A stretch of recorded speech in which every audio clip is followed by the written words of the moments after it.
I'd actually intended to say something about the project, but it would be perhaps preaching to the converted, because most of the people in the audience at the moment have been involved with the project since 2013 or 2014, so this actually makes my task a bit easier.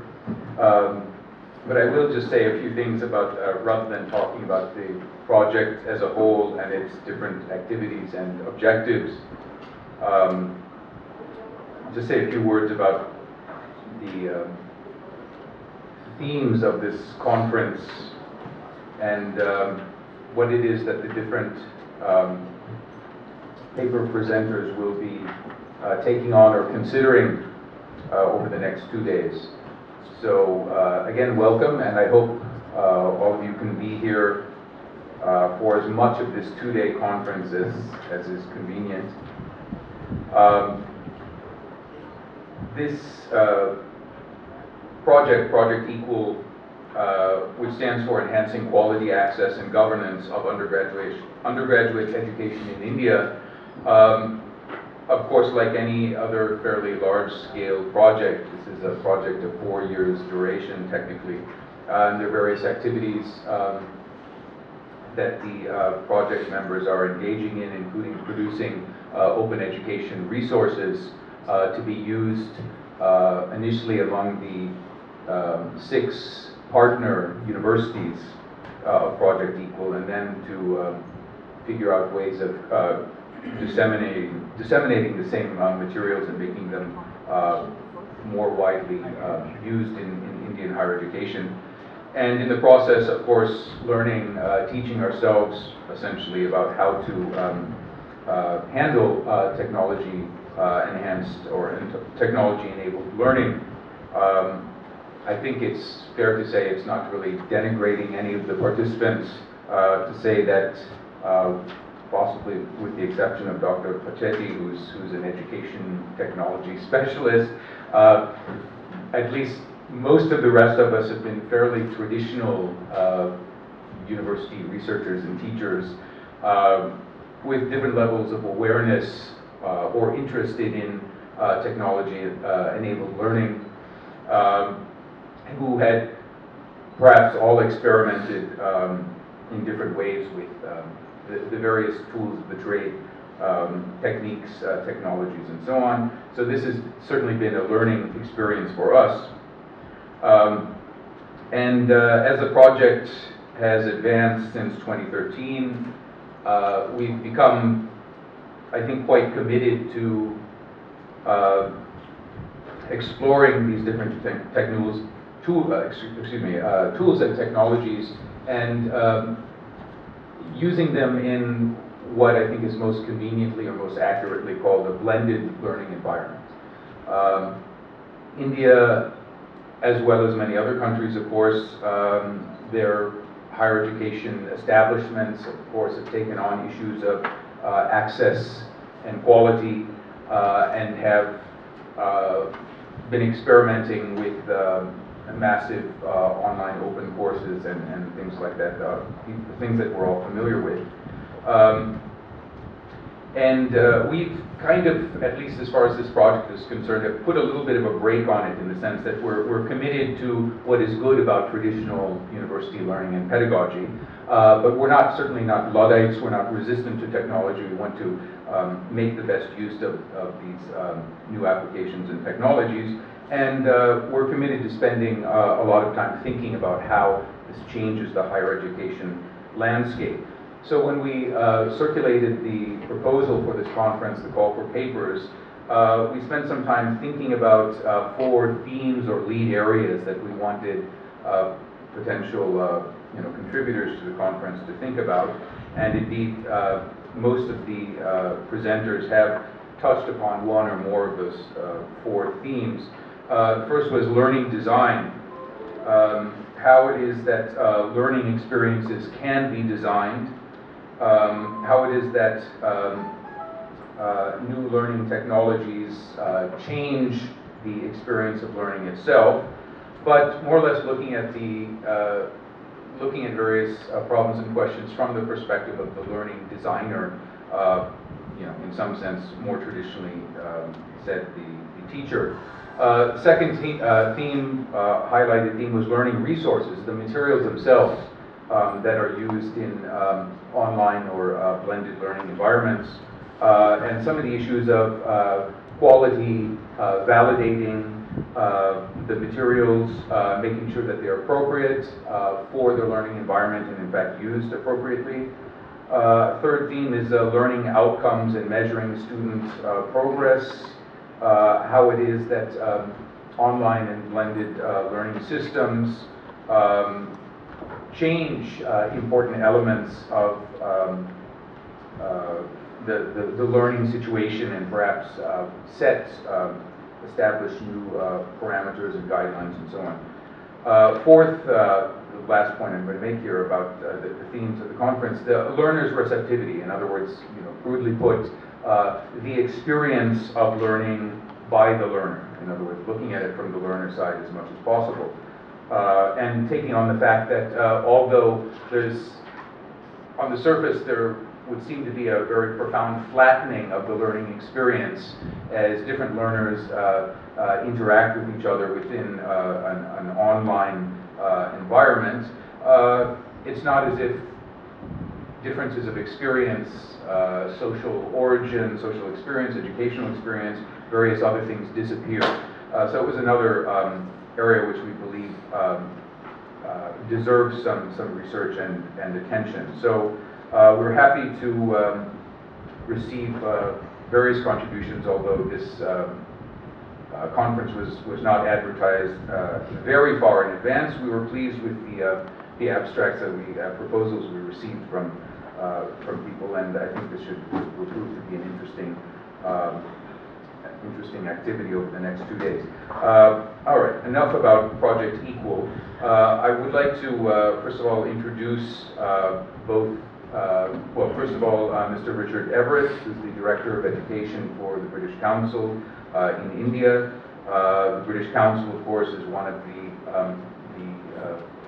financial backers of the project, and it also provides the overall management of the project, along with the European Commission of the European Union. So we're very happy to receive the continuing support of the British Council, and we're very happy that Mr. Richard Everitt has agreed to be here with us today.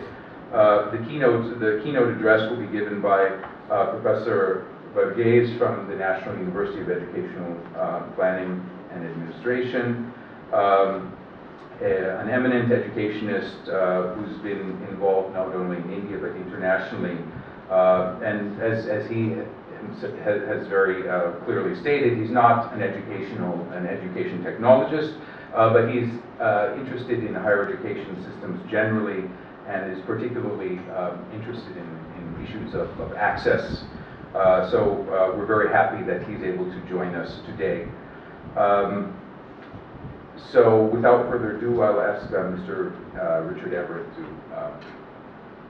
say whatever he has to say. Thank you.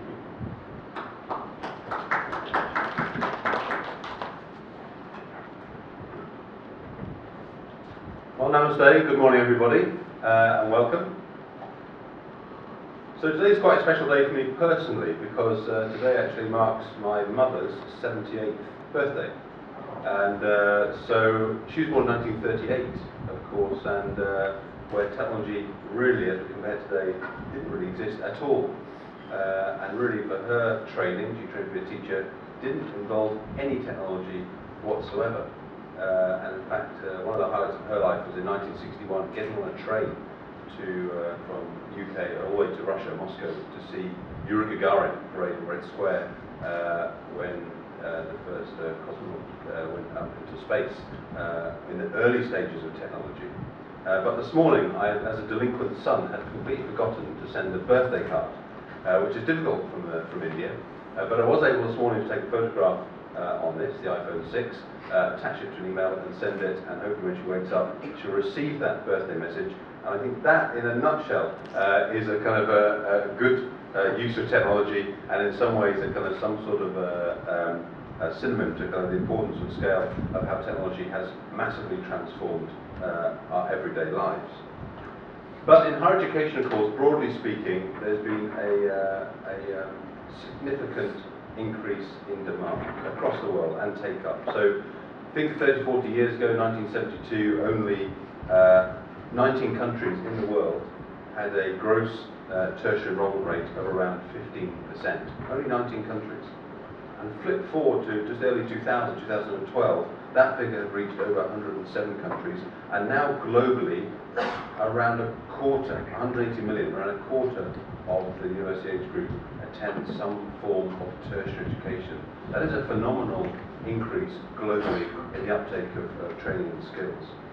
And of course, with the increase of technology, and of course, the access of travel, and of course, the processes of globalization have internationalized the higher education sector significantly, so that now we've had a drastic increase in international student mobility. For example, again, 1980, about 1.1 million people up sticks and left and went somewhere else to study. Now the figure's around 5 million, and in addition to our good friends at the OECD, they're saying that's going to rise to 8 million international students by 2025. That in itself is a global phenomenon, actually, and in some ways is a result of globalization, but also fueling it as well in some ways. It's a global phenomenon, actually, and has, of course, then triggered other things, faculty mobilization as well. And I think about my own sector, my own system. It's a small one in the UK. We only have about 160 universities and 2.5 million students. But about 1 in 4 of those students are from other countries around the world. And about 15% of all faculty in the UK are from other countries too. And if I compare that, say, to India, that's a phenomenal difference, actually, because your system is vast and huge, and yet, I would say, not the same levels of internationalization in some other systems as well. And of course, universities have developed hubs in Dubai, Malaysia, Singapore. They've developed global franchises. Some big US universities now have their own systems around the world and call themselves world systems. Dual degrees, twin degrees have all really been a phenomenon and very rapid shift in the delivery of higher education over the last sort of few years, decade or so. This has been phenomenal. And I was reading something by the professor, Hans de Witt, who's now working in the Boston College of Higher Education. He wrote an article last year about really the 3 overriding themes that are affecting all systems of education globally. And he said one of them was this challenge of funding everywhere. So the challenge of funding everywhere is one key system. Secondly, the movement really from public to private sector provision. And I think we all agree that India, the last 10 years, that has been where the drive and growth has come from in terms of provision.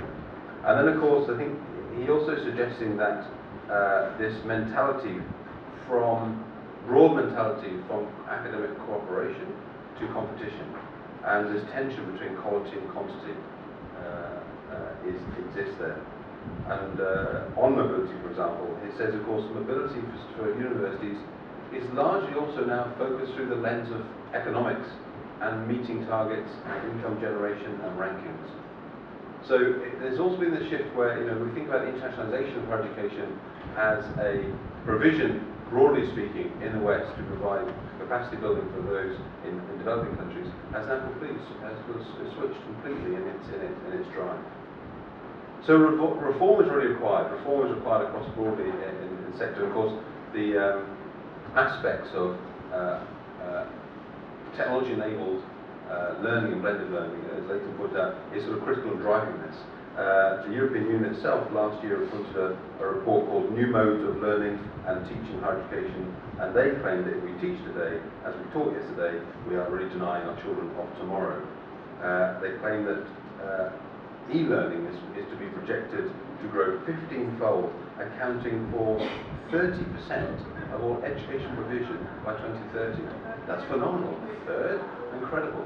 So that's not without its concerns and warnings, I have to say. I think that this rapid transformation is going to happen should be something at these sort of conclaves, these conferences, and the experts talking, rather than something that simply happens to us. So there is a kind of a warning to get it right. And for our own in the UK, we had an institution called Open University, which from about early 1970s has been delivering forms of distance or e-learning, initially through radio and television, now through other platforms. It's probably our leading distance learning university, and it's triggered our own MOOC platform, FutureLearn, which is like the SWAM equivalent or Coursera or edXL a few years ago. And they produced a report looking at the kind of key areas which are going to affect learning and technology in the next 5-10 years. And I think one of the areas they focused on was about this growing focus on measuring learning. So the quantification of higher education, accountability and target setting culture, as you know, sort of dominates all the higher education systems at the moment. Funding bodies want impact as the key criteria for awarding funds, and the increase of return on investment is also creeping into all the kind of funding mechanisms. And of course, gathering and measuring large amounts of detail and data about individual student learning is a good thing. And that is a good thing. You get much more big data analysis. But the warning again here is, how do you measure? That's largely skewed towards STEM fields. But how are you going to measure the kind of increase in impact of reading Keats or the poetry of Wilfred Owen? So are STEM and humanities subjects equally applied in terms of big data analysis and higher education? Is one area. Now, of course, the kind of proliferation of open source materials is there. Of course, and of course, 2001, Massachusetts Institute of Technology opened their open course courseware, which they provided just 2,200 elements of teaching online. Loads have followed. Now, one example I'd like to give is the Mexico's Tecnología de Monterrey, which now has an online portal containing over 500,000 different learning materials. Phenomenal amount of provision out there. But I think there's a warning there as well about the assessment mechanism behind that. We were talking earlier about that's fine to have open courseware and put it out there, whether you sell it or not. But are the assessment mechanisms there going to be appropriately managed? And a lot of institutions also looking at the monetization of that process. So there's still these kind of unresolved areas to work out. And of course, the warnings around corruption, data harvesting, cyber terrorism, all those aspects around data technology still exist. However, undeniably that the world is a fractured place and it needs international collaboration to solve some of these big problems, whether it's Zika virus or world resources, whether it's world water, terrorism. All the big challenges we face require international collaboration.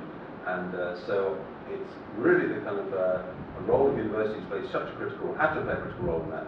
And also for agencies like my own, or organisations like the British Council for Education and Cultural Relations, to start using universities and working with universities and country systems on building understanding and trust between people, because that is critical for the world.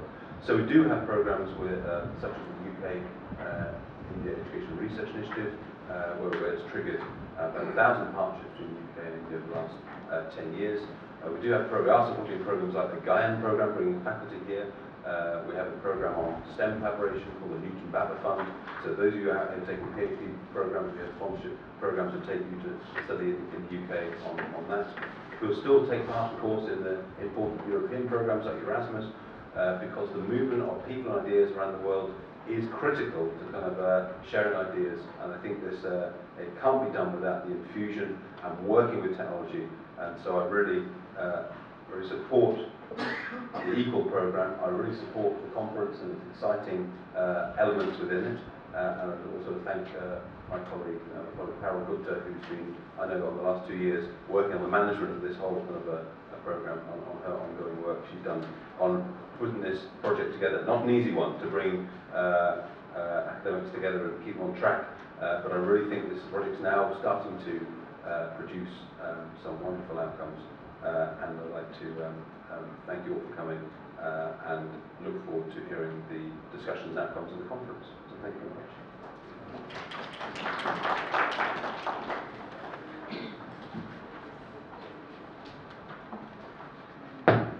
Thank you, Mr. Everitt. According to the program, we have until 11:30, approximately 11:30. We can perhaps take it longer if we like. It's not very usual in an academic conference to have a keynote speaker then be responded to. It's more common that the address is given and people think about it and it sinks in and so on. We decided to do things a little bit differently, and I hope our speaker won't mind being the guinea pig here. But I think what we have in mind is Professor Varghese will give his address, and since we have a fairly small audience, we will since we have a fairly small audience, I think it will be possible to have a discussion following his keynote address, and I will moderate it in some loose sense. But we're also happy to have here as a kind of discussant Dr. Elena Pacetti from the University of Bologna, one of our partner institutions. So I will invite Professor Varghese to give his address, but before that, congratulations again to Mrs. Everitt, or to Richard's mother, for his 78th birthday.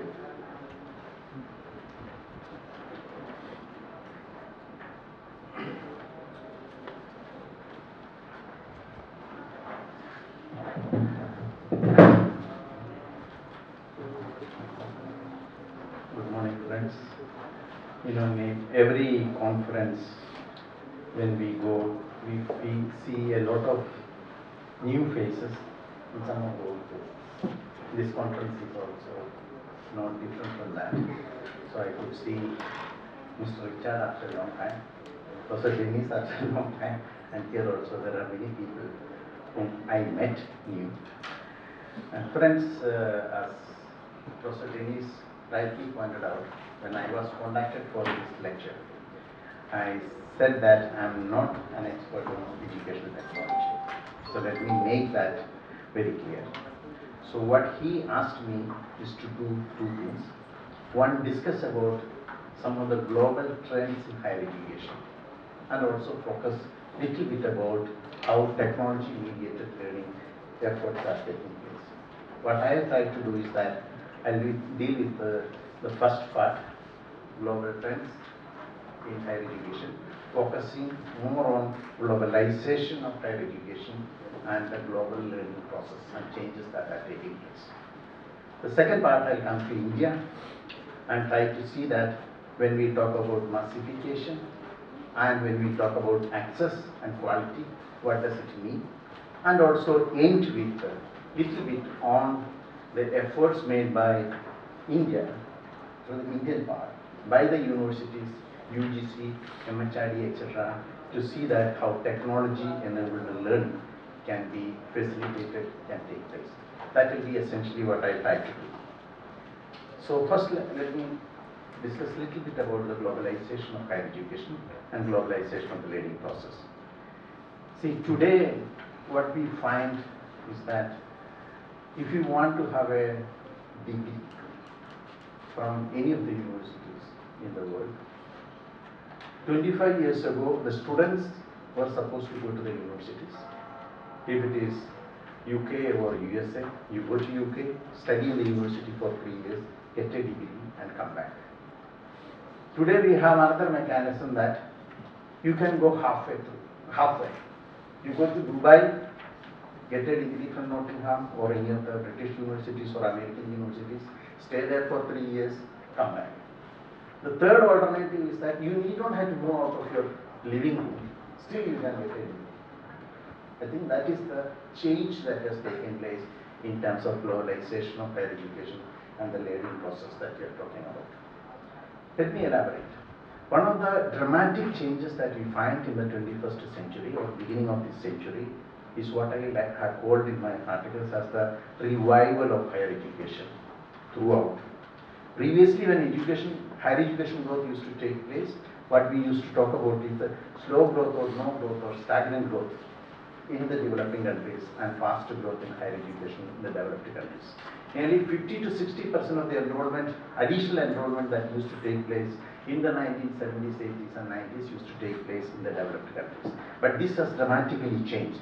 Between 2000 and 2014, that's the latest year for which data are available, enrollment has increased from 100 million to 207 million. And what is dramatic about is that nearly 90% of the enrollment increase in the first decade of the century was in the developing countries. This is a dramatic change that we find. Secondly, what we find is that if you take the second decade of the century from 2010 to 2014, for which data are available, what we find is that the total increase in enrollment is 29 millions. And out of this, what one finds is that surprisingly, the major increase of all increases are accounted by developing countries. In fact, there is a negative growth in enrollment in many of the developed countries, and for average in developed countries, it is different. So what I mean to say is that higher education era and focus is getting shifted from developed countries to developing countries in terms of its massification effect. And what is more surprising is that in the developing countries, higher education is still in a nascent stage, either an elite stage as per Martin Rose classification, or a massification stage, which is around 15% of the gross enrollment ratio and above. Whereas in developed countries, it is already universalized. And the potential, you find that of growth is still remaining with the developing countries. Of the total increase, nearly 46% of the total increase was accounted only by China and India. So you can imagine that the dramatic change that is taking place. And in the 2020s, what one finds is that India will be the youngest country in the world with the largest number of youth population. And given the fact that the gross enrollment ratio in India is only 23%, you find that the massification process will be much faster and accelerated in countries like India than in many of the developed countries or advanced developing countries, if I can use that term. So the first point that I want to say is that revival of the sector.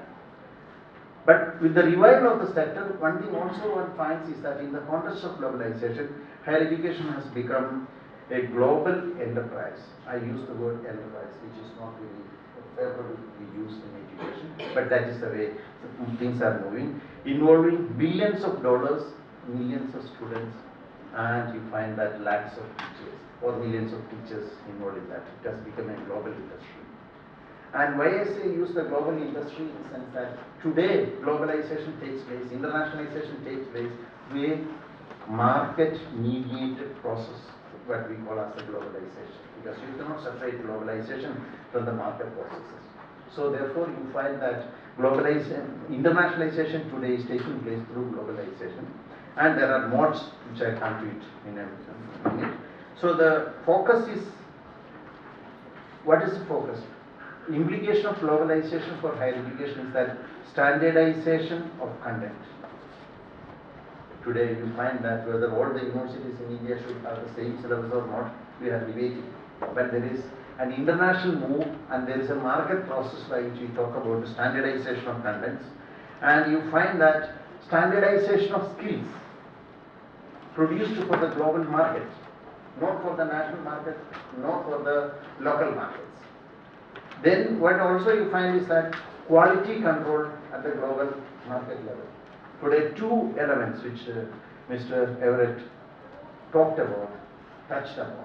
One is world-class universities and the other one is that global ranking of universities. You go to any country in the developing world, why our universities are not in the first 100 or first 200 or first 300? And how do you develop a world-class university? Ever since Jamil Salvi's book of 2009 became popular. So this is something that you find everywhere. Even in India, I have attended meetings, invited for meetings, how to develop a world-class university. And in one of the meetings, I said that this question was asked to Harvard University president in 19th century. His answer was that you give me 19th century, you give me $500 million and 200 years.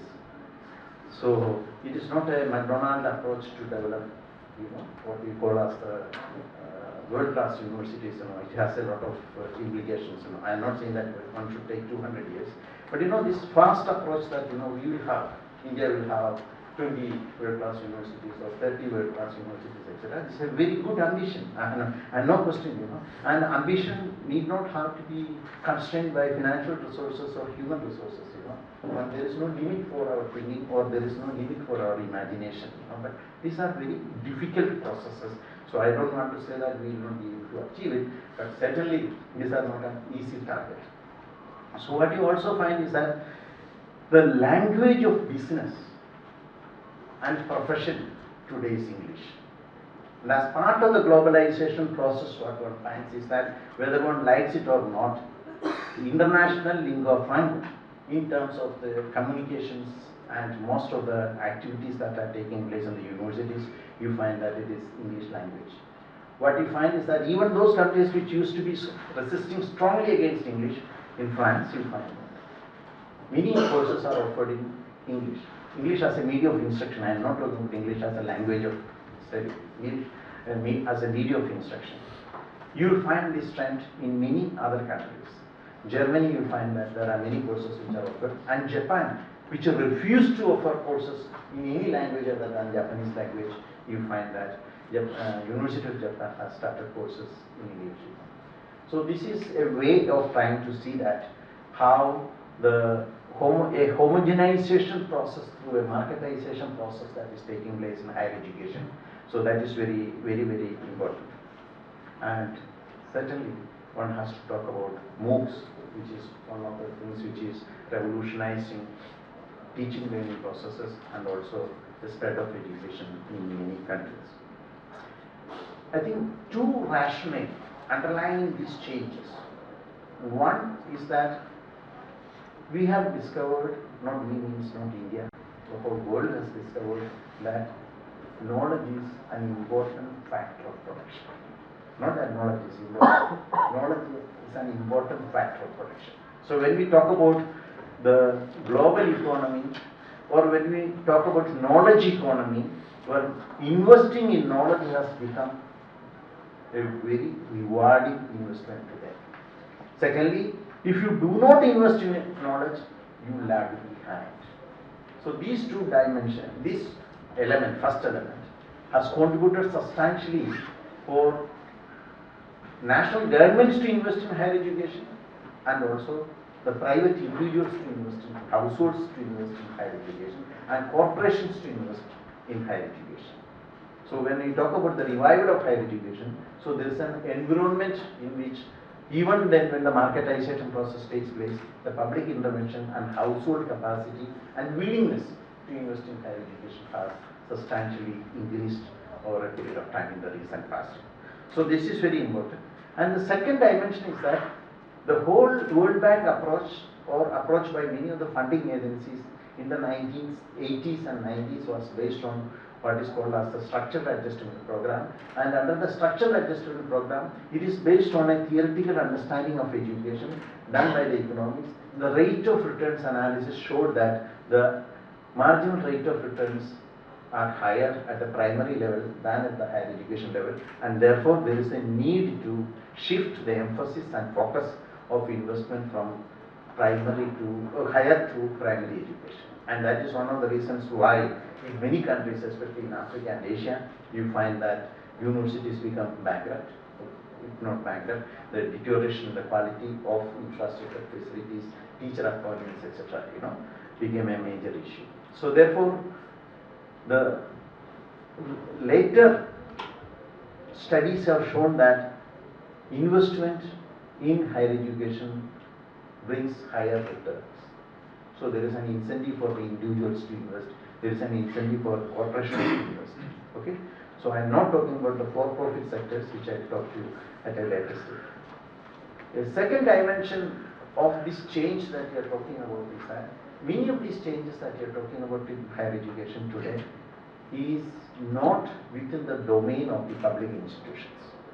The dramatic change that you find, a seemingly conflicting and contradicting change that you find in higher education today, is that when we talk about the developed countries, they massified and universalized higher education relying on public institutions. Whether it is Britain, whether it is USA, whether it is Germany, whether it is France, Italy, or any of the countries, they relied on public institutions. But in the developing countries, what we find is that they rely on the market processes. It's a contradictory, seemingly conflicting situation. The matured marketing, if I rephrase it, matured market economies rely on public institutions to universalize and massify their higher education system, whereas underdeveloped and less developed market economies rely on market to universalize, or sorry, massify, not universalize, massify higher education system. This is a dramatic change that we find in terms of the higher education development, which never used to be seen in the earlier. Because in the 1950s and 60s or in the 70s, we used to associate the growth and expansion of higher education with the policies and funding support from the public authorities and the government and state funded one. So this is dramatically changed. Now let me take, when we talk about higher education today and globalization today, it is working under the framework of GATS, GATS, General Agreement in Trading Services. And when we talk about this, we are talking about a trade, higher education is traded as a commodity, and all trades depends upon profits and prices, So therefore, when we talk about higher education today, we have to talk about prices and profits. And there are 4 modes in which this trade takes place. One mode is that the students move, what is called as student mobility, one mode. The second mode in which it is taking place is that institutional mobility. That means institutions move. I come to each one of them later. The third one what we are talking about is that program mobility. That means the programs move, people do not move, institutions do not move. And the fourth one, of course, is the teacher mobility. But if you see these first 3 dimensions which characterize the globalization of higher education in the world today, is that students move, institutions move, programs move. These are the 3 ways in which, modes in which this is taking, major or important modes in which higher education globalization is taking place. Now, student mobility was a traditional one. It's nothing new in it. The only difference that has taken place in terms of student mobility, as Mr. Everitt was saying, that it has gone up, and it took around 30 years to increase the international global student mobility from 0.33 million to 0.6 million. But it took only 15 years to start from 3.3 million to now 4.2 million as per the record of the UIAs, or as Mr. Everitt pointed out, OECD record shows that it is around 5 million. So which are the number that you are talking about, it's increased by several times. So that is a change that you find. And what is the change? Previously, student mobility was constrained by the fellowships offered by the countries. Initially by the countries which colonized us and United States. This used to be the pattern. But today, that is the largest fellowship distributing agency. It's around 76,000 fellowships are distributed for international studies. Out of that, around 46 to 47,000 fellowships are given to people from the developing countries to study in Germany. And the other one is for the German students to study abroad in any other countries. So student mobility. And you find that there are more than 4 million students are studying abroad. And out of that, nearly 20% of the students are studying in the USA. You will find that around 14% of the students are studying in the UK and 7 to 8% are studying in Australia. And if you take these 3 countries together, they will account for substantial amount of the student mobility. It's almost becoming like an Anglophone, student mobility and globalization is more affecting the Anglophone countries, partly because of the language issue which I mentioned, than the other countries. This is one dimension. And if you look at the student mobility from the developing countries, these are the host countries, the destination countries where students are hosted. And if you take into account the other side of the sending countries, you find that China, India and South Korea, these are the 3 top countries which are sending largest number of students. Nearly out of this 4.2 million or so, 17.8% of the students come from China, and you'll find that around 6% comes from India and around 4% comes from Korea, etc. So the sending countries are Asian countries, and the receiving countries are countries in the developed world, mostly USA, UK and Australia. But don't have any misunderstanding. Whether the students go to the developed countries or developed countries come to the developing countries are sending students to developed countries, or the institutions coming from the developed countries to the developing countries, the flow of money is unidirectional from the developing country to the developed country. This is the marketization process or the globalization process that we find. The second dimension of the globalization process that we are talking about is the institutional mobility, which did not exist earlier. Students used to move, not institutions. A new trend that you find is that from this century, beginning of this century, is the institutional mobility, and you find that there are around 280 branch campuses which are established, and most of these branch campuses are from institutions or the universities located in the developed countries. Similarly, most of the countries from UK, USA and Australia, and these are places like if you go to Doha or if you go to Dubai, you'll find that there is something called the education village. Sometimes it is called the knowledge village, where 25 to 26 students. This is what is called as education hubs, HUBs, hubs, which means that you need not have to go to UK, where you spend perhaps around $50,000 per year for a degree from a good university. You spend only $20,000 per year and get a degree from the same university. If you go to Dubai or any other places, so you go only half of it. So this is the second dimension where the institutions move. And there are different dimensions. One is franchising, another is training issues, etc. But essentially, it's an institutional mobility.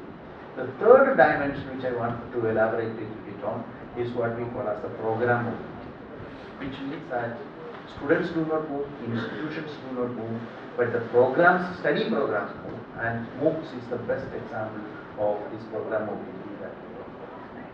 Although it started only in this decade, that means almost the second decade of this century, but if you see the massive expansion that is taking place in terms of the students who are getting enrolled, you find that in 2013-14 and between 2013-14 and 14-15, it almost doubled. Between 14-15 and 15, it almost doubled. As per the latest data that I have, that is published in February 2016, what it shows is that there are 35 million students enrolled in MOOC courses. And out of that, 36% of the students are enrolled in Coursera platform, using Coursera platform. And if you see the type of changes that are taking place, it makes dramatic change in terms of the issues that are confronting the students and the teachers, both in the developing country and the developed country. But don't be surprised with the type of enrollment that is taking place. And if you take the completion rate, it is in single digit. It is less than 10% in Coursera courses. Coursera is not Coursera, any of the MOOC courses. So one is that it's a platform which you can freely access. If you need certification, then only you have to pay money. Now the question is that how do you assess? How do you certify? These are issues which are not yet settled in a very reliable fashion in terms of tools. So what you find is that the largest number of students enrolled in MOOCs are in USA. The second largest is in India. So we are a great player, not only by sending students, but also getting the programs or following these courses. The only place we do not play any much role is in terms of the institutional mobility, because the bill permitting foreign institutions to establish university branch campuses in India is not passed, and I don't think that political tussle will be over in the near future. So we cannot have branch campuses. But what is permitted as per the UGC's latest July formulation What is permitted is, of course, collaboration is permitted, but joint degrees are not permitted. But now what is permitted is that you can write in the, not in the degree certificate, but in the transcript, that these courses for one semester was done in Australia or UK or US. That means you can go with that certificate and show to people that I also have a foreign experience in getting a degree. So that which has come, but we have not come to the full range of issues that we try to talk about when it comes to the issues of branch campuses. But I will say that assessment continues to be a major issue. And one finds that MOOCs is perhaps everywhere you go, people talk about MOOCs, people talk about technology assisted learning or technology enabled learning and different forms of learning. So this is taking a large leap in terms of changing the learning process, globalized learning processes. I'll come to slightly more to the learning dimensions of MOOCs and technology enabled one in the context of India or generally and in the context of India within 5 minutes. You tell me how long I can do.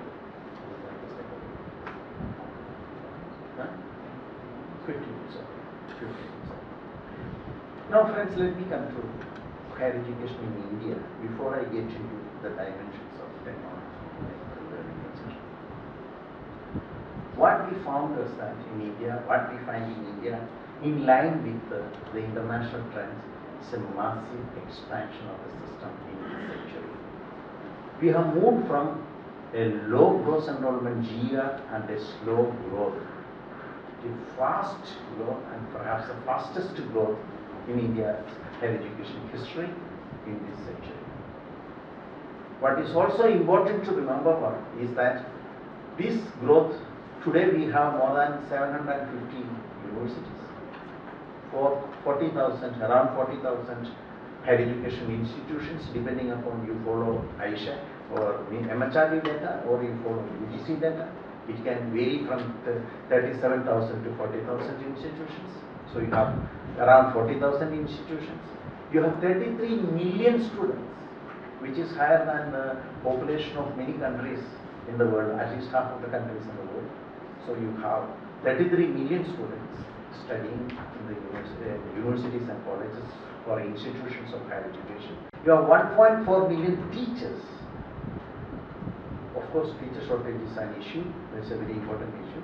Then, what one finds is also that this expansion has led to a gross enrollment ratio of 23%, 23.6%, which means that our potential to grow in higher education, growth in higher education is much higher than any other country, including China. China has a gross enrollment ratio of around 40%. So what one finds is that 40 million, sorry, 40. So we are number 2 in terms of enrollment today. But as I mentioned earlier, in terms of the youth population, India will be having the largest youth population in the world in the 2020s. China will not have that advantage. And our population will go on expanding in 2068 as per the projections. Only from 2068 there will be stabilization and decline that will take place, which means that our potential to increase enrollment is much higher. If you take the 12th plan targets, what one find was that it envisaged that there will be 10 million additional enrollment in higher education, which meant that it will be around 2 million students added to the system every year. That itself is a very large number. The massification has a lot of difficulties. In the sense that when we talk about massification, how do we manage massification? And that is where issues related to teaching and learning and classroom practices become very important. Now, this expansion has not taken place, it has taken place without the support of the public authorities and public institutions. The major share of this expansion today is in the private sector, private institutions. And there are 2 categories of private institutions. One is for-profit institutions, which are business centers rather than educational institutions. They are sometimes referred to as pseudo-universities and pseudo-institutions, pseudo-academic institutions. Then you have not-for-profit. They produce surplus but not profit. It's very important to understand the difference between surplus and profit.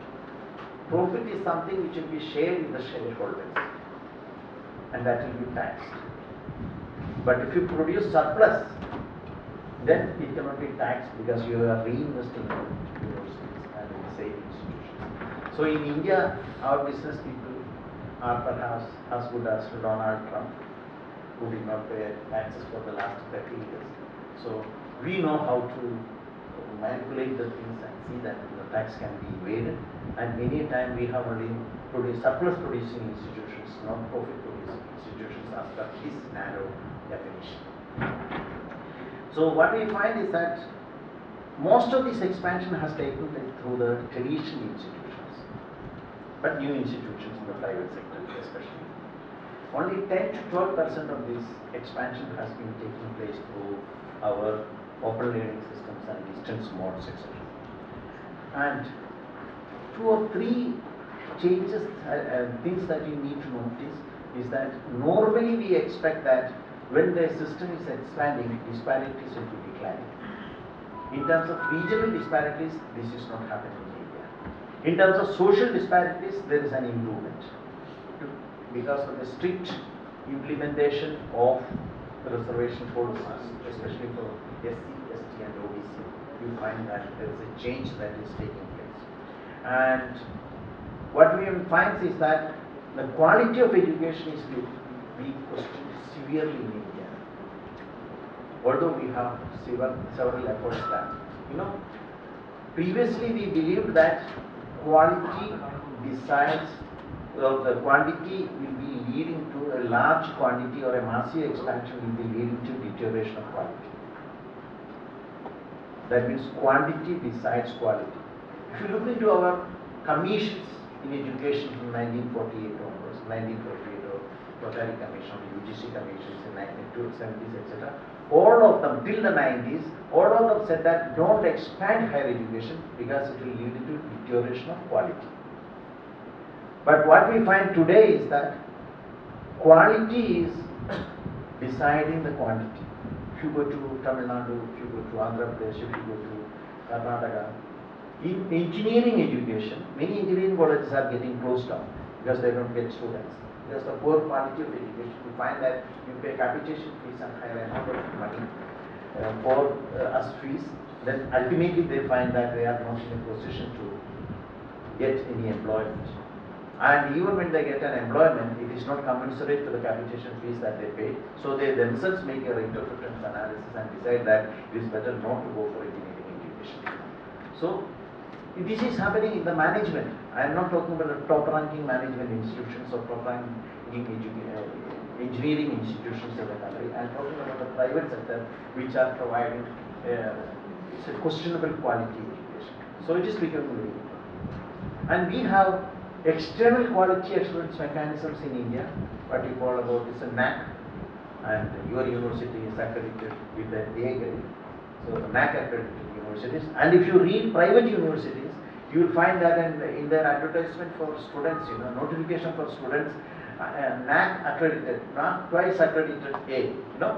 If you have got an A grade, certainly they would like to say that it has become an item of advertisement. Very good, positive thing. We have internal quality assurance mechanisms and cells established in each of the universities. But still now, we have, as of November 2015, only 33% of the universities and slightly more than 10%, to be precise, around 13% of the colleges are accredited in India. Now UGC has brought out a new rule or a regulation that unless you are accredited, UGC cannot give you funds. But let me tell you, something which many people do not recognize or internalize is that UGC funds only 25% of the education institutions in this country. So if you are talking about higher education and if you are talking about quality assurance, the UGC's capacity to effectively intervene through the mechanisms of funding UGC's capacity to intervene in terms of mechanisms of funding is rather limited. But of course, UGC has other regulatory functions and quality maintenance and other issues. So therefore, UGC is in a position to influence it. When we come to the questions of teaching learning that is taking place in the classrooms of higher education in India, I think I try to identify based on our own studies 4 factors which are challenging, which those who are teaching may be knowing and may not be saying anything. One is the issue of student diversity.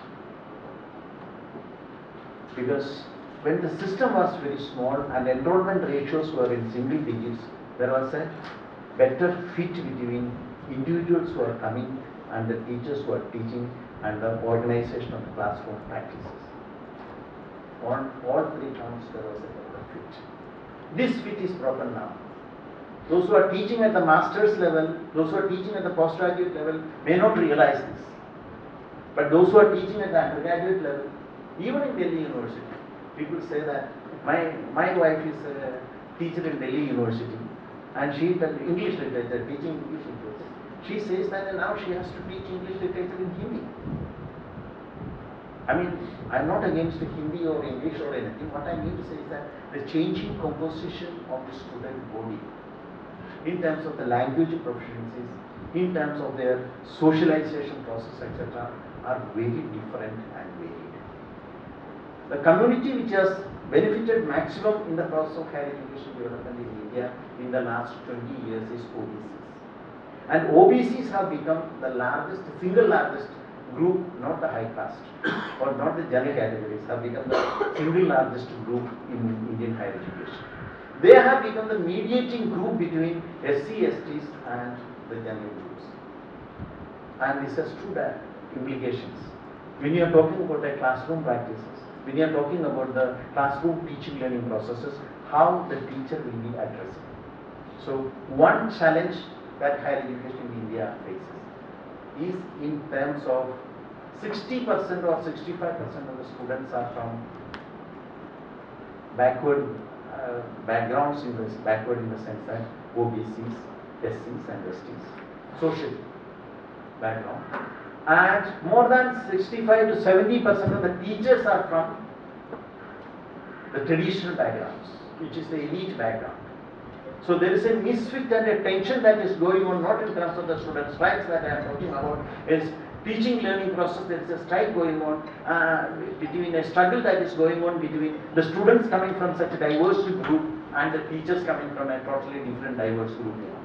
So this diversity, which is not recognized adequately, which is not internalized, and which is not reflected in the teaching learning process that is taking place in the institutions of higher education, is really a great challenge and a silent revolution that is taking place in the classrooms and the institutions is the result of this.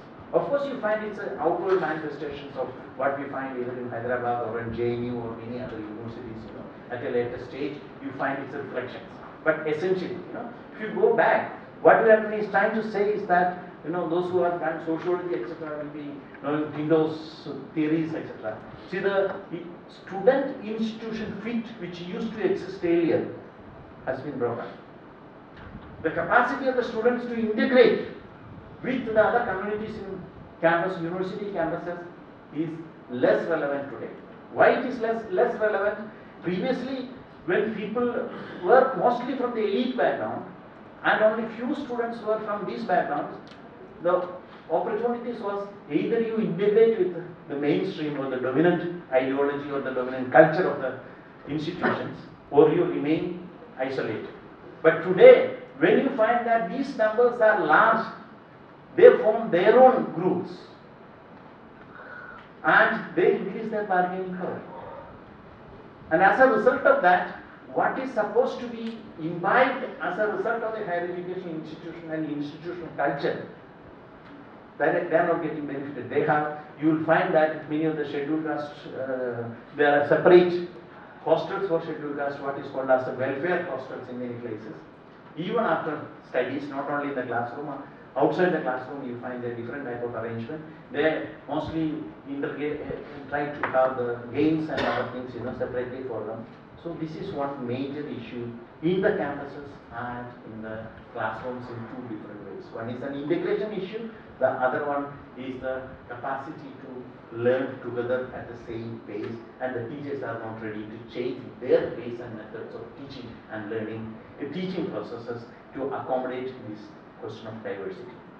I spend this time because I feel, and I come from the Center for Policy Research in Higher Education, and we have done research in this area, and I firmly believe from my heart of hearts that this is the key issue in Indian higher education today, which will have a lot of implications when we talk about technology assisted learning.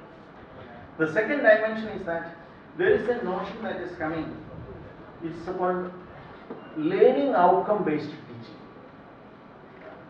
which means that we are not talking about the inputs, we are not talking about the teaching learning processes. You might have heard about qualification framework, which is very common in Europe, European qualification framework. In India, you find that National Skill Qualification Framework, which was developed in 2012. Initially, it was National Vocational Education Qualification Framework in 2012, which changed to National Skill Qualification Framework, and we have a Ministry of Skills Development that is being established. And you find that therefore higher education is seen as only an instrument to produce skills which are useful for the business community in the markets. So this is a very narrow notion of higher education, that different from what we are used to. Firstly, these are the teachers who are trained in their academic disciplines, and they are not in a position to impart the skills which are required by the business or any other community. And secondly, can we say that the very purpose of higher education and universities are only to produce these skills? So there is a debate that what you expect, you want to produce trainables or you want to produce trained people.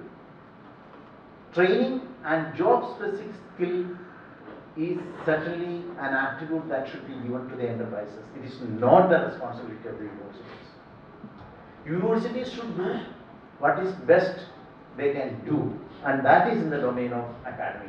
But this is getting confused. If you go, you find that the one which is quoted widely in and out in all the public lectures is that only 10% of our engineers are employable. I am not saying that all of them, I am not defending the non-performance of the public institutions or private institutions. That is not my intention. But to see that higher education is only meant for this and it should be adjusted to the skills is not perhaps the right way of looking at teaching learning process, organizing the contents of higher education, and imparting or what we talk about as a curriculum transaction that should take place in the institutions of higher education. A last element which is changing is that there is a notion of entrepreneurial students. When the transition used to take place from public to private institutions, so it used to talk about autonomy, etc. Burton Clark and others talked about entrepreneurial universities, which means that they do not depend upon the public funding, they mobilize their own resources, etc. But today, the notion is changing, which is very important for technology-based education, is that entrepreneurial students. Students feel that whatever is happening in the school, higher education system is not going to help them to get a job. So if you want to get a job, they have to develop certain other skills. Not the one. I am told I don't want to name the university. I have a professor in one of the universities. He went to an undergraduate class. Then he was asked while he was lecturing in between. One smart guy got up and asked, "Sir, do you think that this question will come in the examination?" So, and he is telling me that he cannot answer. If he says that yes, it will come, then everybody will say that okay, you go ahead with the teaching. And if he says that if it will not come, then students will ask, why do you waste your time and my time, our time? And if he says that I do not know, first you make sure that, then only come to the class. This is what exactly what I said, because you feel that whatever is happening and teaching learning process that is taking place is not going to help you in the later. So if you want to get a job, you have to do some additional coaching, attend additional coaching classes. You do something which is not there. But you want to have a degree. Because if you do not have a degree, you cannot apply for a job. But if you want to get a job, your education will not help. So the distinction which never used to exist earlier when public sector jobs were dominant is that to get a job and to do a job, you wanted to have a degree from a good university. But today, to get a job, a university degree will not help. But for you to get an invitation for a job, you need a degree. So degree is that only. Then why should I invest so much of time in studying all the things which are needed? I will go for Punjis and try to get something done and get a degree. So degree, the value of degree from that point of view from the students have declined. So entrepreneurial students means what? I want to learn at my own pace. I want to learn what I want. I want to learn not the syllabus prescribed by the universities or not that what teachers are teaching. I want to learn only those things which I feel to be useful. So what I want to move at my pace. I want to do the courses which I want. I want to develop those skills which I consider to be very important. And in this context, what happens is that this can be done today only not by going to the classrooms, registering the universities and not going to the classrooms perhaps, sit at home in your living rooms with a computer and try to do that. So this notion of an entrepreneurial student, which was not earlier, that has dramatically changed the way global learning takes place and the way the demand for learning is taking place. It is not from the employers, it is mostly from the students, And the classrooms, many teachers tell us that the students are more tech savvy. They are more advanced in terms of technology, whereas the teachers are remaining or lagging behind. Previously, the notion of a teacher was a transmission of information, but today that is not the case. The students know perhaps in terms of information much more than that. So we have not changed the role of the teacher from lecturing to a role of the teacher as a classroom manager to facilitate the resources that are available for learning and how do we change it. This has not taken place in higher education. That is very important. So what is the advantage of technology assisted teaching or technology enabled teaching when compared with these type of arrangements? One is that it's an interactive learning environment even when you do not meet. It is a participatory process. The pedagogy is participatory. It's a collaborative learning exercise. Then the courses have application and activities, very important. It's not just a lecturing mode. And you have means of resources, videos, reading materials, slideshows, etc. And sometimes even assessment nowadays, it's a self-assessment. When I was in UNESCO, when we had to go to difficult places like, Afghanistan, we are going to Afghanistan or many other countries which are in conflict. So, since we are international diplomats, we have to go through an exercise that is called as the security test. You have to pass a test with 80%. Then only you are permitted to go. Then only you will be covered. If suppose you lose your life, then you will be covered, or you have something, that insurance coverage, etc. All these international things will be coming only that.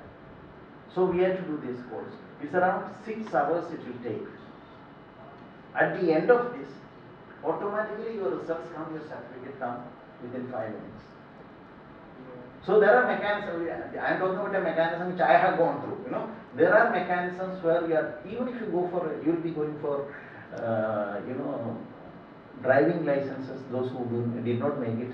Now how driving licenses are made? Learner's license, how learner's license is made? You go and you are on a computer, you sit and answer the questions. If you get 60%, at the end of the test, you are given 60%. So automatically, there is no instructor, there is no. So there are systems which are developed. I am taking very, very, very oversimplified examples. But what I mean to say is that there are systems whereby this evaluation system is also adjusted in such a way that this can happen. But this happens mostly with the multiple choice questions rather than the type of essay type questions. Even UGC, those who have appeared for NET will understand that they have moved from paper 3, from the written forms to multiple choice questions. So there is a change that is taking place mostly in terms of this. So what we find is that self-assessment and certification or assessment methods, how it is undertaken is very important, because one of the major problems in technology assisted learning, especially in the MOOC system, is that there is no proper way of making assessment and also certification, and as a result of that, what one finds is that the completion rates and successful completion rate is less than, some people say that it's less than even 5%. The completion rate is certainly less than 10%. It remains in single digit. Now, if you look at from this point of view, assessment and other points of view, if you look at the MOOCs, how it has been used in India, I'm sure that all of you are familiar with what is SWAYAM, you know, and the changes that are introduced in SWAYAM today are dramatic. And if you read the latest regulations of UGC in terms of using SWAYAM, you will find that it makes a lot of difference. And this provision that 20% of the credits can be acquired through MOOC courses. And another provision that no university can refuse the credits acquired through the MOOCs, dramatically changes the way in which technology-based education or technology-enabled education in India will be taking, and I am sure that it will be taking place in a faster pace than what it is now. And we have done this with the mechanisms to develop courses, which is this. Many of these courses are developed. We have the estimation shows that the documents show that we have around 922 courses already developed, and these courses are offered, and not that all the courses are taken by all the students, and the courses are developed by what we call as the NUEPA. And the other arrangement is that NAFED. These are the two committees or agencies which are developing courses, and very renowned people involved in the development of the courses. So it has a standard which you can be proud of. And secondly, they talk about 4 quadrants in terms of implementation of SWAYAM. And the first quadrant is that e-tutorial through video, etc. when you enter into the course structure. The second one is that there is an e-content, which is a PDF version. Nowadays what is used is a PDF version. And third one is that the web resource related to this are provided. And what is more important is that there are also mechanisms for assessment. There are national coordinators. The institutions which are offering the courses, they have national coordinators, and there is a way of close supervision. So which means that what we are trying to do in India today through SWAYAM platform is that we are having a more regulated way of active intervention of technology in the teaching learning process in higher education institutions. This has a lot of implications for students who are doing, and more importantly, a lot of implications for teachers. Because you know, today we have around 1.4 million teachers, and if our system is expanding the way we are projecting the system to expand, the teachers will not be available in adequate numbers in any time, at any point of time. Secondly, if you look at the enrollment to the postgraduate level, that is an indication of the potential number of teachers will be available. Not that all those who complete postgraduate are coming to the education system. Our enrollment to the postgraduate level is 10 to 11%. And if you see, our enrollment to MPhil and PhD level is only 0.35 to 0.4% of the total enrollment.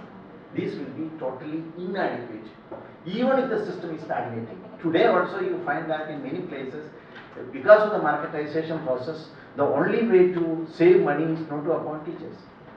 And in the universities, your university may be an exception or lucky, but if you look into the Delhi University colleges, not the university departments, if you look at the university colleges, in many places you go that there are no recruitments taking place. The NAT reports show that, you know, when the NAT team is visiting, immediately before that some recruitment will be done, because there are certain departments, the only head of the department is there, nobody else is there, you know, the department with 10, 12, etc. And it is surviving on the basis of ad hoc initially, now what is called as a guest lectures. The best way to save money in higher education, and the public institutions have come to a conclusion, is to save money in terms of teacher salaries. That means don't appoint the teachers. So what education takes place without teachers is something that needs to be done. And technology becomes more helpful in terms of supporting the students who are finding it very difficult. And just to finish with you. Okay, so that is something that one has to see. I think one needs to see that not only enrollment is increased in these type of courses. See, I had to make a distinction between the way the MOOCs is designed, the way I understand is that to reinforce the courses within the universities and teaching learning process. That should be distinguished from our efforts to expand the system using MOOC platforms. I think I want to make this distinction very clearly, so because how technology assisted learning improves our system. If one is talking about, one has to talk about a system whereby it is reinforcing the existing courses or the teaching learning processes, because you get lectures from the best teachers possible and available with support from the institutions which are acting as the national coordinators, etc. So therefore, it is very important. A second dimension that needs to be done is that now there are efforts made to see that MOOCs is offered in different languages. Otherwise, MOOCs used to be, when we say that international MOOCs, you have the second largest number of students. There are studies done by Pennsylvania University and others which have come to the conclusion that most of 80% of the students are from urban areas, English speaking, who has ready accessibility to technological devices. So unless we improve the technological devices, talking too much about MOOCs as an alternative may not be working. I end with one question which may be interesting to discuss. Many people say that with the MOOCs, of course, the way we organize our teaching learning process changes dramatically. But the university, there is an article, its title is that the universities do not exist as we know. That's it by one of the Harvard professors. What will happen to the future of universities if the technology assisted learning or the technology enabled learning, technology based learning takes place? So what will happen to the existing universities? One can see that MOOCs as a threat to the existing universities, and there can be resistance to that. This is one way of dealing with that. The second one is that adapting and adopting the good dimensions of MOOCs and trying to use that. If the second is needed, that is the way Swayam, I think, my way of understanding is that a good part of our effort is to reinforce the teaching learning process using technologies rather than using it only for expanding the system of education. If that needs to be effectively implemented, the students will change. I am not worried about it. But the teachers need to change, and the strongest resistance will come from the professorate rather than from the students for this change. And that remains a major challenge in Indian higher education, to have technology-assisted teaching learning process. Not the infrastructure availability of the technology or many other dimensions, because the students are 100 meters ahead of the teachers today in terms of information base. So the teacher feels slightly uncomfortable, more vulnerable. And instead of blaming the teacher, we have a responsibility to strengthen the teacher and support the teacher and extend support to the teacher. And that is the challenge for technology assisted learning. Thank you very much.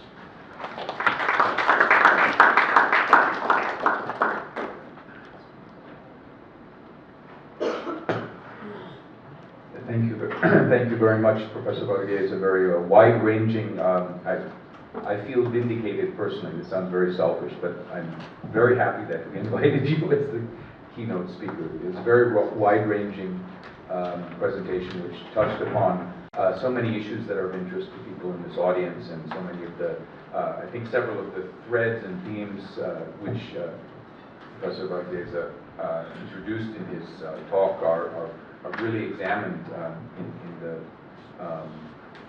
papers that will be presented over the next couple of days. If I may ask Dr. Pacetti to perhaps respond a little bit, and I think there's a good tie-in here because her own presentation will be really about MOOCs and blended learning and open learning and so on. So perhaps in responding she can anticipate what she's going to say in her own presentation. Thank you.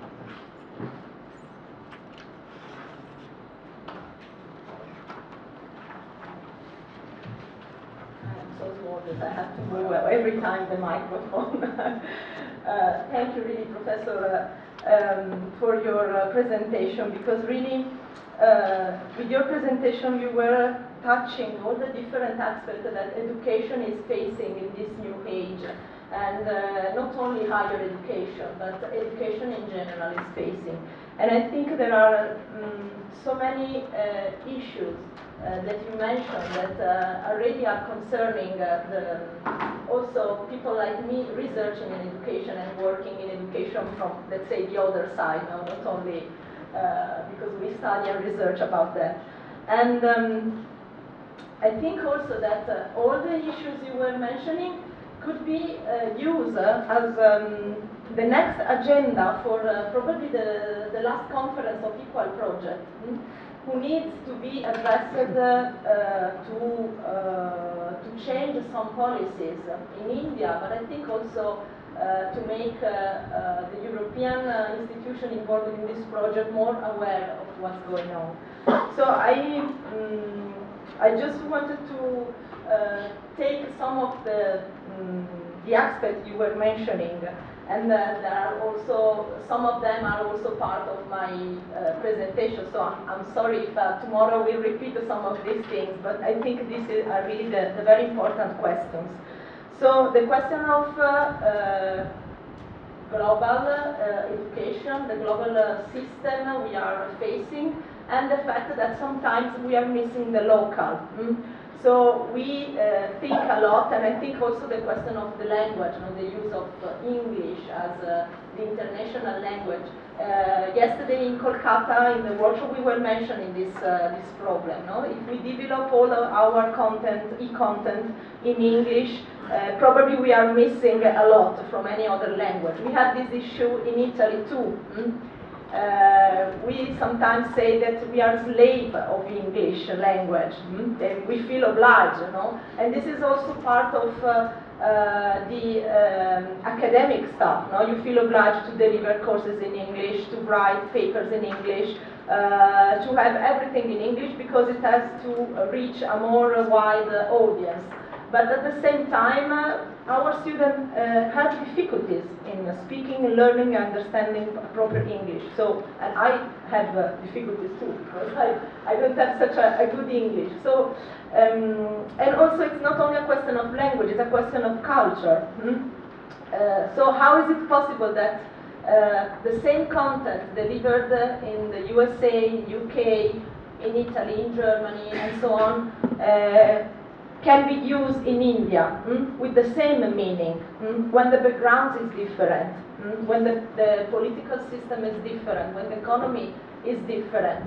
So these are questions, open questions. No? I'm just trying to put down because I think there is much more, and it is sometimes important to adapt the e-content we find already to the specific needs of a country. But I mean, when I talk about India, this is not a country, this is a continent. So I think you have so many differences between the different states and regions. So locally, it has to be adapted. It has to be taken into consideration.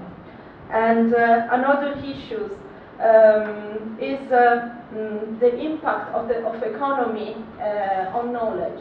We live in the knowledge society. And apparently it seems that the fact that everybody can be educated, can find his own resources and so on, it is a very positive issue. But it is also sometimes difficult to understand how much the economy is impacting on that. So for instance, if we talk about the scientific sector, of course, there are a lot of investment on that. If we talk about social humanities, social sciences, and everything not related to the scientific sector, investments are not so high. So we can have access to a lot of knowledge, but sometimes it's the knowledge that somebody has selected for us. So it is important to keep in mind also that we need to develop knowledge in all the possible sectors. And is it true that we should invest in education, but not always politicians are investing in education, or not in the education for all. So there is no equality in this, and we have to take care of this as well. So the education is becoming really a market, and sometimes universities are part of this market. And as people working in the university, we realize sometimes that our universities are asking us to do certain things more than others because we have to, because the market is asking about us, about this. So where is freedom? The freedom for the teachers, but also where are students' rights, no? To have a proper education, not with the influence of the market. So this is another open question about that. And I'm concerned also about students' mobility, because I don't know in India, I'm sorry I don't have data, but what I'm seeing in Italy is that the mobility of students, which is such a good thing, no? Personally, I did my Erasmus when I was a student. The Erasmus program in Europe started in the late 80s, so I was studying in the 90s, and it was such a great experience to go abroad and to feel the sense of belonging to the same country, and in the difference to find some common path. But these days we see that our students, and especially the best students, are going outside to study, and then they don't come back. They don't come back. So we are we talk we call it the escaping brains, no? So the best people we can have, and this is what, because also in Italy we are not investing, and it was related to them to find jobs after they graduate. So we have a lot of people just going abroad to study more, to have more experiences, and then they don't come back. So we need to invest in that. No, it is an opportunity to go abroad, but of course we hope that this investing, no, and also because you were speaking about the fact that it's unilateral investment, no, so the developing countries are investing in sending students abroad. But of course, we would like that these students are coming back, so we have to work on this as well.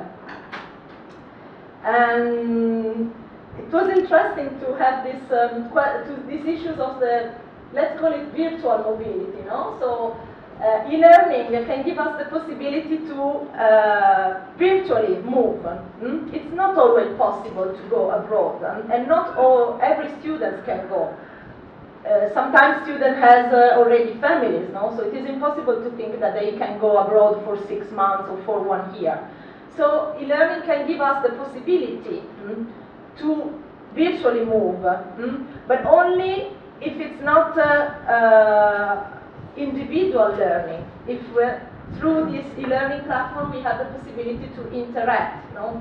To discuss, to meet virtually new people. So this is another issue to be considered in this. And just the last things, we have a problem of digital divide too. And I think teachers have a problem of digital divide, no? And is it true that the younger generation are more able to use technologies? Then we would need another conference to talk about what they do with the technologies, but this is not the point in this moment. So, but this is the point where also teachers can work, to develop critical thinking about how to use technologies, to help young generation to properly use ICT as digital competencies, no? Digital skills for the future. Because most of the time now the role of university is not only to deliver knowledge, but to help students to develop skills soft skills and let's say hard skills also, but useful for lifelong learning. And another important issue about student diversity is the one of inclusion. We work a lot in my university about inclusion, and with the term inclusion we don't mean only the inclusion of disabled people, but the inclusion of all students. University must be a right for all students, despite the diversity, social background, economical backgrounds, religious background. In Italy it's something new. The fact that we have people coming from other countries with different religion is, and we are not prepared for that. This is honestly what we have to say, and many people have a lot of stereotypes about that, so it is also something new we are facing. And an inclusive university is a university that is able to prepare every kind of student, to let the students find an inclusive environment where they can meet, they can discuss, they can be able to work together, because this will be the society. In the society we will have to work with people from different languages, culture, religion, and so on. And so we need to be prepared for that, and this can start at university. And last,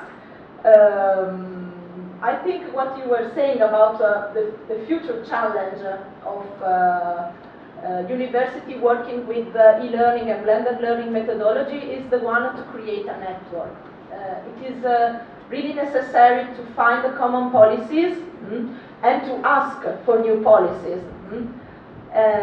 Because the research we are doing, the experimentation we are doing at universities through E-QUAL or through other projects needs to be disseminated and needs to be the engine of the change in India and in any other countries. Otherwise, really, we are just doing what the market is asking us to do. So it's not only important to develop a new e-content material, but to reflect about e-learning methodologies. And as I always say to my students when I do classes or lectures about how to use technology in education, I say technologies are tools. So the most important is education, anytime. If you don't need the technology, you can put technology away, but the education can make a difference. So what is important is to reflect to a learning methodology that is taking care of learners, putting them at the center, making them more active, and this is the only way to change from a traditional education to an educational really able to be inclusive, able to respect the rights for all students, and able to develop the future citizens in the world. So it's not really that I can address any question, because you were also exposing so many different issues and really open issues. So I hope there will be some question for Professor Varghese, sorry, that so that I can answer to this. Thank you.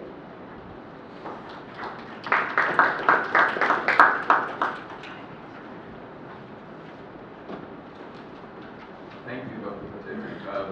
Does anyone have any questions or observations about what either of our speakers have tell us this morning?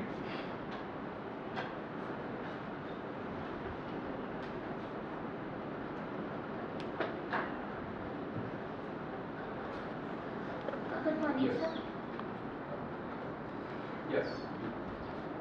Sir, you were talking about technology-based learning. So it's mostly with respect to the urban background which you were talking about. But then when we are looking at India, then Mainly, we need to concentrate on the government schools because the question of language also becomes something. Though we develop technology-based learning, then if it is a rural school, then you're going to give the content in English. First is infrastructure, then there is language, and then there is a third thing is, though government is providing tablets and laptops and everything, and then net is also available free, but then how do you help the students properly guide them to actually make them learn? Like how they are more occupied while playing games, have to make them that equally occupied while they are learning. So it's not that for a rural child, if I give a pen and a paper, then I can make her educate. But then I'm giving laptop, I have more of something to afford, but then how will I make the student enthusiastic to sit in a classroom and take content, as well as the teacher to make her motivate and learn in a different phase. So this is the biggest challenge which we are facing right now.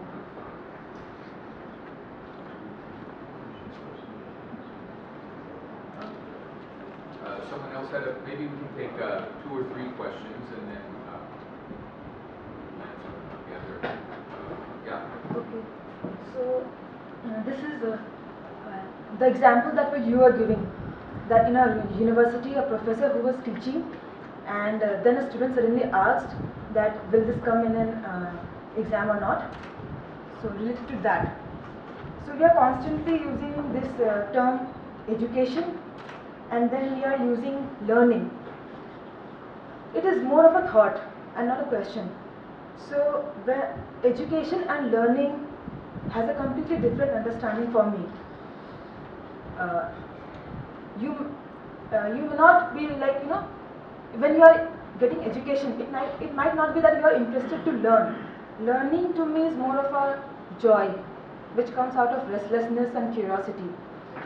So when we are saying that what are the challenges that we are facing in higher education, and then we are referring to teaching learning process.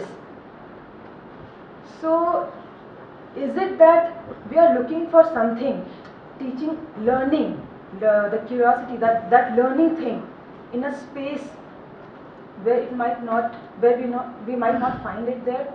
We might integrate it, we might create that space maybe, or that world in that system. But I was just thinking. Yes. We have almost students in more platform in India is from urban area. At the same time, India is the second largest country after US in this platform. Then how we have to go? How we are in law? How we have to law to implement this platform, this e-learning platform, to others from this country.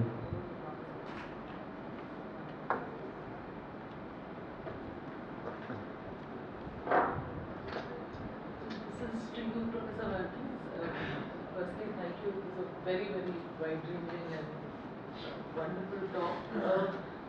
When you were talking about student composition changing dramatically in the urban Indian classroom, in the public university classroom in particular,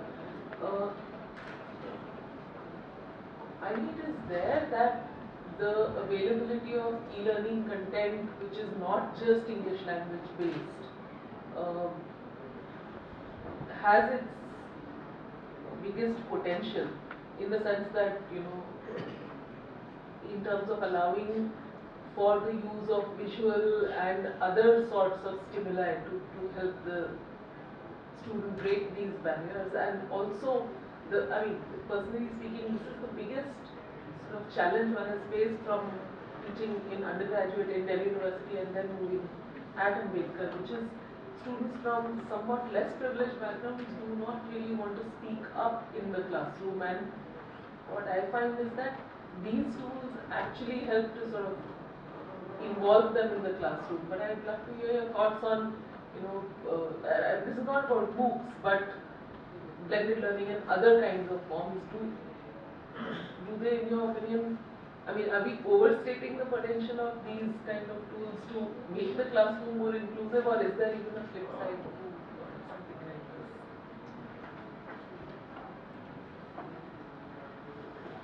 Thank you very much for all the questions. I will give brief answers. But first let me respond to one of the points raised by the discussant. And it is, thank you very much for all the points that you raised. It's very relevant. I just want to make one comment only on this escaping brains. So, we used to talk about brain drain. Then we used to talk about brain. Nowadays we talk about brain circulation. And two prominent examples that we cite is one is Bangalore, other is what is called as Celtic Tiger, that is Ireland, Republic of Ireland. What you find is that these are the two instances where you find that, see, the government of India used to say that we will give you red carpet welcome. Those who are working abroad, please come back.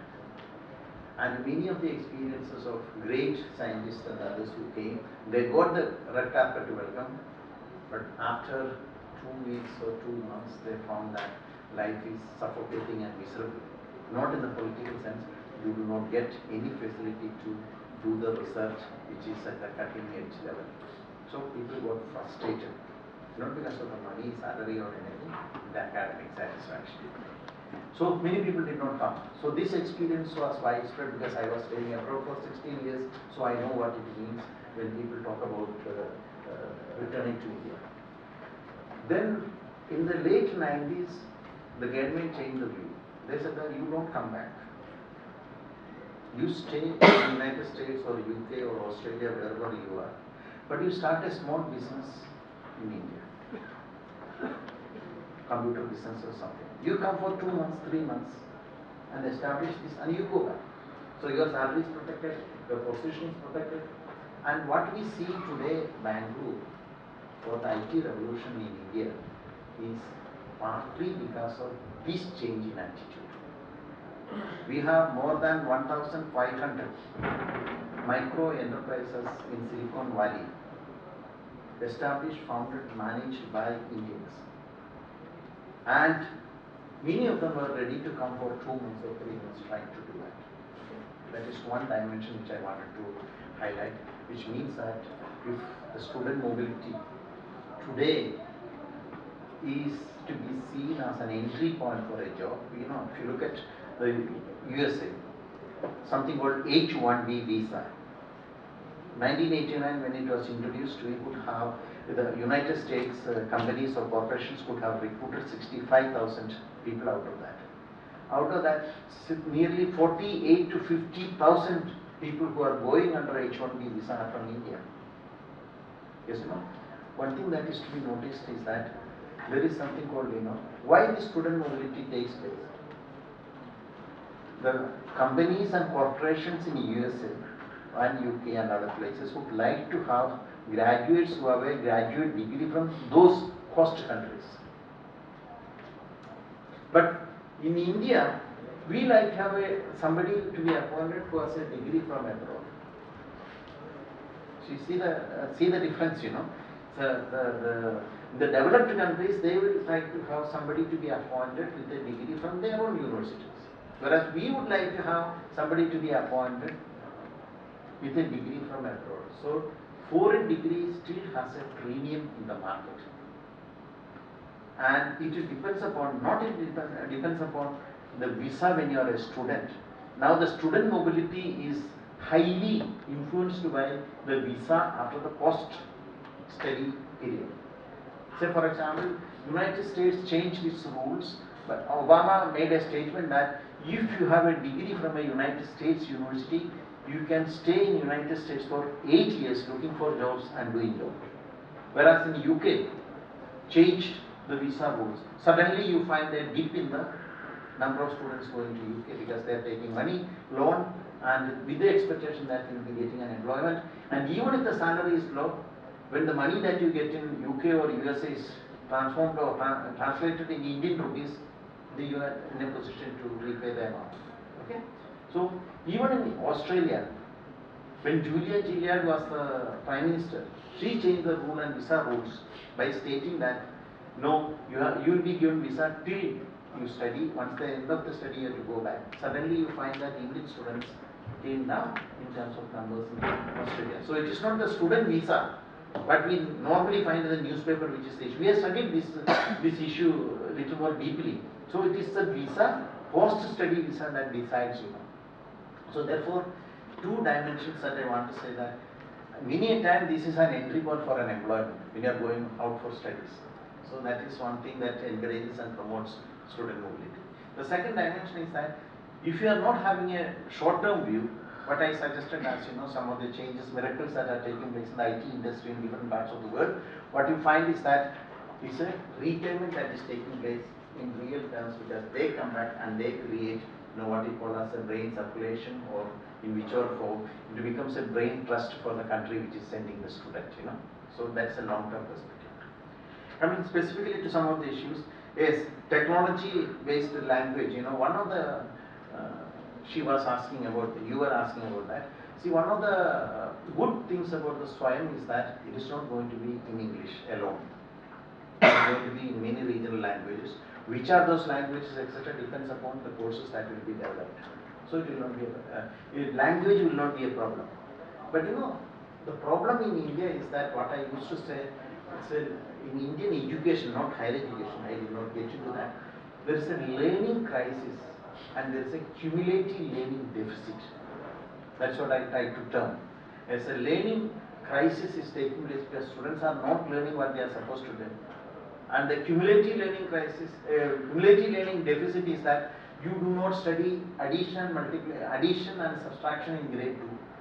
So you cannot do division and multiplication in grade towards the end, and you cannot do fraction in grade 3. So this is a cumulative learning deficit in India. So the distances today are not between those who are going to the school and not going to the school. The distances are between those who are going to the school and learning and those who are going to the school are not that. So therefore there is a wide change that is taking place. So language changing to the regional language is not going to make, because these education is taking place in local languages. And if you see the assessment by ASER or by NCERT consistently, or the studies which we did in the 90s, which has all shown very clearly that the learner achievement levels at grade 5 at the primary level where education is offered in the regional languages and local languages is very poor, both in maths and in language. Language may be marginally better than that, you know. So the question is not only of language and the infrastructure. The question is that developing the basic literacy and numeracy skills at the primary level, then promoting that at another level. Otherwise, one will not be able to take advantage of any of the changes that you are talking about today. Second question is motivation. I think this issue of motivation for the students, you know, is related to that issue.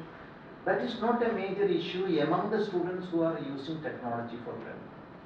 As I told you that in many cases now it is MOOCs, when you are referring to MOOCs, second largest in the country, they were mostly voluntary students who are opting for the courses who have an interest. So the motivation is, the issue of motivation is not there. No problem, it's not a challenge, but it's not a constraint, you know. It's already there. The only thing is that many of them do not complete because they find it for 2 months it's free, so they try to do that, did not succeed, so they did not proceed, you know. So that's a different issue. Now, education and learning and joy, you know, you're talking about. See, I strongly believe that if you talk about a temple is constructed for people to go and pray. Temple is maybe used for other purposes. Church is constructed, or a mosque is constructed for people to go and pray. So I consider that educational institutions are constructed for people to learn. What they are learning is something that has a wider connotation, and who should decide what they are learning is different. So therefore, if I say that, if somebody comes and tells me that our school is very good, but the students cannot read and write after attending the classes 5 years or 6 years, I will say that I don't call it as a school. So I make a close association between institutions which are created for education and learning. But I am not saying that that is the only function for an institution. There is a socialization function. And if you read the socialization theory of Samuel, Herbert Genghis and Samuel, etc., you said, if you read a book, Education in the Capitalist America, 1977, publication, you will get a clear understanding about how the socialization process or the non-cognitive development aspects of education affects or the schooling process, through the structural correspondence that schools and education institutions are having with the industrial units and production units, So you will find that.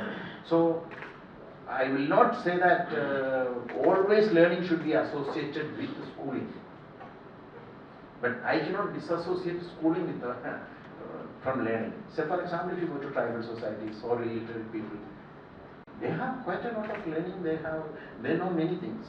See, one thing that is not appreciated or accepted in India is that our rural students coming from the rural area, they have more diversified skills than those people who are brought up in the urban areas. The only difference is that only those people who are brought up in the urban areas, their skills are narrow. That is a market value, much more than the skills that people from the rural areas are coming. Because those skills are not having market value. Although I have more skills and diversity skills, when it comes to market value, I don't have those skills. On the other hand, people who are brought up in the urban areas, they are very narrowly specialized, and they have the values which can be, the skills which can be marketed.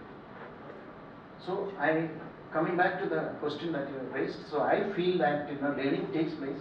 Many people have a lot of educational learning, what you want to call it, is fine. And very learned people, good skills exist in this without those who are not seen schools, those who are not seeing the walls of the schools, still exist. But I still feel that if the schools cannot help people learn, perhaps I do not know whether we should make the investment either as an individual or as a public body. So like, if you can see Taj Mahal, the one who have made the workers who have made them, they haven't done any classes of architecture and see the beauty of it. I will slightly differ. The design of Taj Mahal may not be made by somebody who is illiterate. Yeah. But the construction of Taj Mahal may be done by people who are not educated. To design that capacity, they may be having an inherent talent, etc., but that makes little more professional. But no formal education. That's fine. So now coming to the third question, that MOOCs and virtual, how to spread it to other countries and other, we have the second largest number when you are talking about the international MOOC, but that is not confined to the urban areas. But as I told you that we are trying to see that it is the regional languages. Now even MOOCs are going from the international MOOCs, these courses are getting translated in Brazil to Portuguese and in China to Mandarin, and you find that in Korea to Korean language, so there's a change that is taking place. But the point that I was trying to talk about English was that English is the language of business and profession. So, and therefore you find that globalization, in the context of globalization and global learning, English has played a very dominant role. That cannot be denied. And if you look at the publications which are coming out, if you go to Scopus or any other one, you find that major publications and the best publications are mostly coming out in English, in the English language. Even when it is not written by native English speakers, it is getting published and coming out in this. So diversity has the potential for learning from one dimension. That dimension is, of course, unlike in the classroom situation, in the e-learning, you move at your own pace. And for those people coming from disadvantaged situations, if they move at their own pace, it becomes much easier. Whereas in the classroom, you are forced to move at the speed at which the group is moving. Okay? So this certainly makes a lot of difference for people coming from language difficulties. You read two times, If you go to, if you go to many of the international universities abroad, etc., you find, if you look at a Chinese student and a Korean student and a Japanese student, they come with a dictionary in the classroom. You can see when you go abroad anytime, in the classrooms, So when the teacher is talking, they note down suddenly and they just see that, they try to understand that, but they are struggling. Why? Because they have to move at the pace of the pace set by the teacher. But when you are doing learning that in the technology assisted learning, you have the capacity to learn at your own pace. I think, but the diversity is an asset. But if diversity is to be an asset, we have to change to address the issue of diversity in the classroom. So my emphasis was that I am not saying that diversity is bad, but we have not learned the methods and styles to address the issue of diversity more effectively.